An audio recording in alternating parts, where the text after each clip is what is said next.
Bon début de semaine mesdames et messieurs et merci de nous avoir choisis pour vous informer à travers ce nouveau numéro du journal universitaire. Bienvenue à tous. Nous avons le devoir de donner au monde les informations de toutes les institutions d'enseignement supérieur et universitaire de la République démocratique du Congo.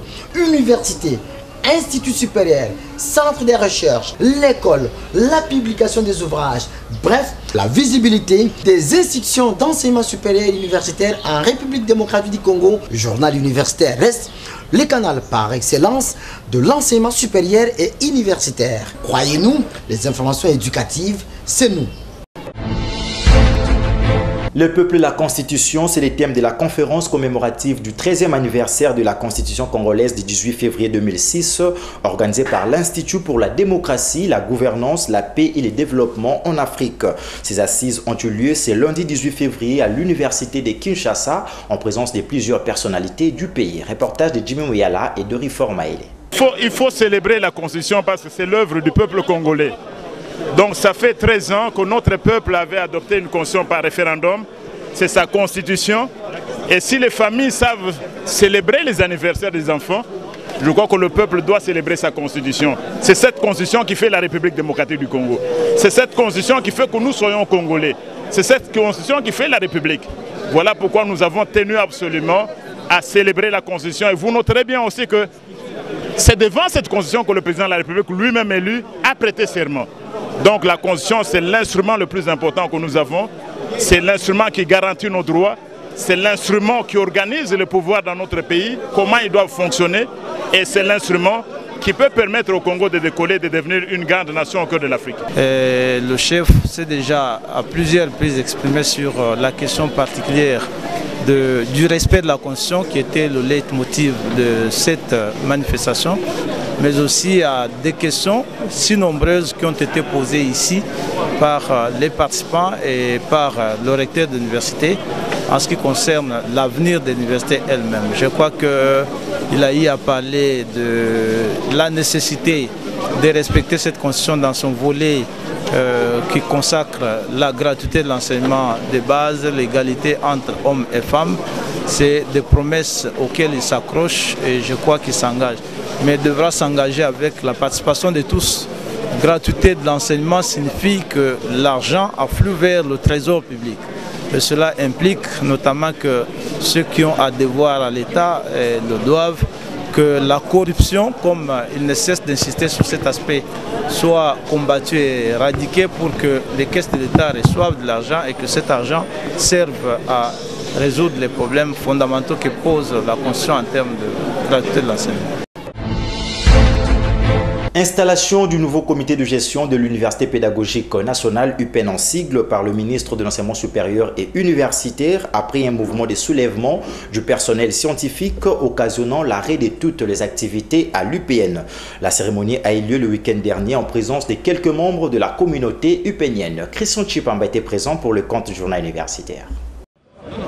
C'est en présence du ministre de l'Enseignement supérieur et universitaire Steve Mbikaï que le nouveau comité de gestion de l'Université pédagogique nationale a été présenté à la communauté universitaire. Tout a commencé par l'arrivée du ministre au sein de l'UPN. Un accueil chaleureux lui a été réservé par les manifestants qui ont réclamé le départ du comité Kimwanga. Après la remise et reprise, Mbikaï Mabuluki précise que son arrêté a été pris pour calmer la tension et envisager une enquête sur les accusations portées contre l'ancien comité.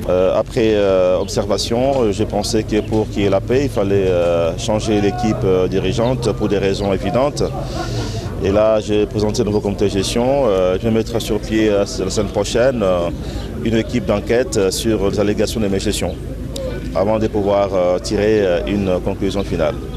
Alors, je demande à toute la communauté de l'UPN d'apporter leur soutien, n'est-ce pas, au nouveau comité de gestion pour que l'université travaille dans le calme jusqu'à la fin de l'année académique. Conscient de la circonstance de leur nomination, le nouveau comité de gestion sait les attentes de la communauté de l'UPN et leurs revendications. Professeur Massamba, l'actuel recteur, tient à relever les défis en vue de vendre l'image positive de son institution à l'échelle nationale, continentale et mondiale. C'est une tâche lourde et délicate, mais avec la collaboration de tout le monde, et avec l'encadrement et le conseil de son Excellence, Monsieur le Ministre, je crois que nous pouvons aller de l'avant voyez, il n'y a pas d'opération miracle.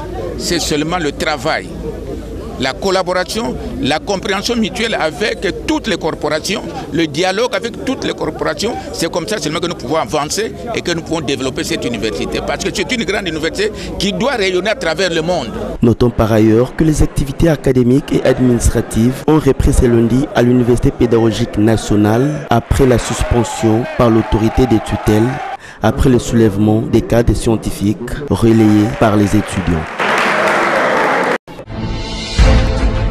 Après l'installation du nouveau comité de gestion de l'UPEN par le patron de l'ESU, la cérémonie de remise et reprise entre l'ancien comité et les nouveaux a eu lieu ce dimanche pour une reprise des activités dès ce lundi. Encore une fois, Christian Chipamba pour le reportage.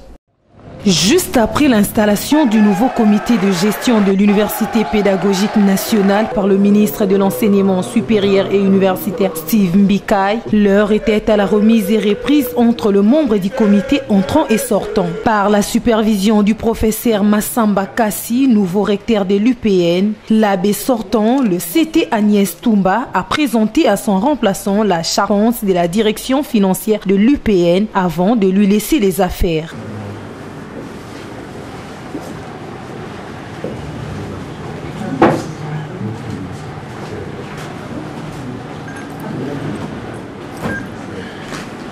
Même exercice entre le secrétaire général académique sortant, le professeur Ferdinand Kabamba, et celui entrant, les professeurs Kabuita Kabolo.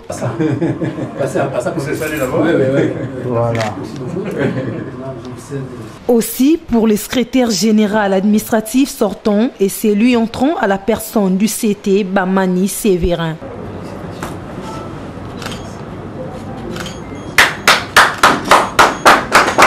Accompagné par une foule en liesse, le nouveau recteur de l'UPN, le professeur Massamba Kassi, a foulé pour la première fois les sols de son nouveau bureau à la rencontre du recteur sortant pour la remise et reprise. Charitablement, le professeur Pèlerin Kimwanga a passé les bâtons de commandement en son successeur, le professeur Massamba. Cérémonie au cours de laquelle le recteur sortant a reconnu les capacités de son remplaçant et a souhaité bon vent au nouveau comité de gestion. Soucieux de voir les activités académiques et administratives de son institution revenir à la normale, le nouveau patron de l'UPN a placé un accent particulier sur la paix qui doit désormais régner sur les sites universitaires. Pour que cette université rayonne à travers le monde, il faut que nous puissions nous entendre, travailler ensemble, main dans la main, et comme ça, nous allons booster cette institution pour qu'elle devienne une très grande institution qui aura une renommée internationale. Signalons que tout s'est passé dans le calme et dans une ambiance de convivialité.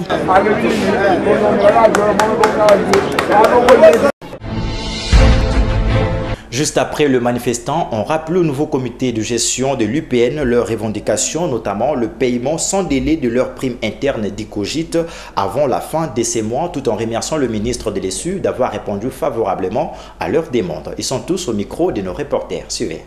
L'idéal aurait été qu'il y ait un changement à la tête de l'UPN à l'issue d'une élection, tel que le prévoit la nouvelle loi cadre du 11 octobre 2014. Mais les concours de circonstances fait que l'on nomme un comité de gestion, un nouveau comité de gestion. Oui, c'est un changement à la tête de l'Université pédagogique nationale, mais un changement qui a une grande signification pour nous. Ça veut dire que l'UPN va fonctionner autrement désormais.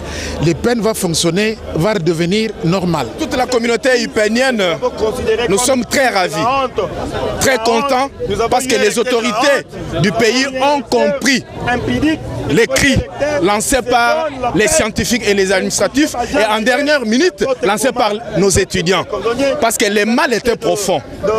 Le ministre a compris et il a nommé un nouveau comité de gestion. Nous demandons à la communauté d'accueillir avec joie le nouveau comité installé. Mais au comité installé de répondre aux revendications de la communauté. Parce que nous voulons que les conditions soient améliorées. Nous demandons à la communauté de se calmer, effectivement, parce que c'est ce qu'on avait besoin. On a reçu effectivement de la part du ministre, le comité de gestion, on a changé finalement. Et là, nous demandons à toute la communauté de reprendre les activités à partir de ce lundi.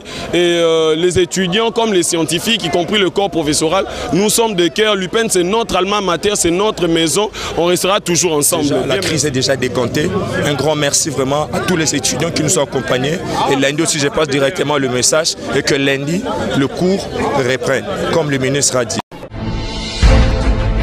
L'Université libre de Kinshasa, à travers sa faculté des droits, a organisé un café juridique axé sur l'évolution des droits de la famille. Ces assises ont eu lieu dans le cadre de faire rayonner cette université en rapport avec la célébration des 30 ans d'existence. Nono Foutil est en Biongo pour les reportages. Une journée scientifique essentiellement juridique par sa thématique alléchante aussi bien d'actualité vu les enjeux de l'heure de la vie conjugale. L'évolution des droits de la famille, c'est le thème autour duquel les étudiants de l'Université libre de Kinshasa ont réfléchi. Selon l'orateur, le prof Bompa Kankei n'est pas allé sur 4 chemins. Il s'appuie sur l'article 475 du Code de la famille qui prévoit l'accroissement de la tendance égalitaire entre l'homme et la femme dans le mariage. S'agissant du mariage homosexuel, l'orateur a indiqué que la Constitution congolaise, dans son article 40, alinéa 2, interdit cette forme de mariage, malgré que sous d'autres cieux, certaines législations l'ont déjà consacré. Le droit de la famille a évolué et évolue et continuera à évoluer. Ce droit de la famille doit tenir compte, comme certains orateurs l'ont dit, ce droit de la famille doit tenir compte des réalités congolaises. Une loi qui ne tient pas compte des réalités congolaises restera bien sûr lettre morte. C'est pourquoi un des conférenciers a insisté sur le problème des mariages polygamiques qui normalement devraient être reconnus par les législateurs.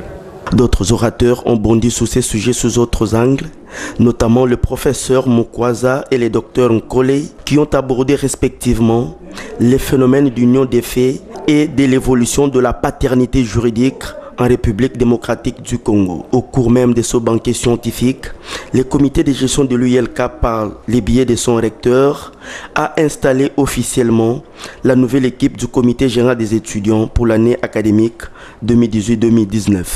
Il faut noter qu'une conférence est envisagée sur le droit congolais des successions dans les tout prochains jours.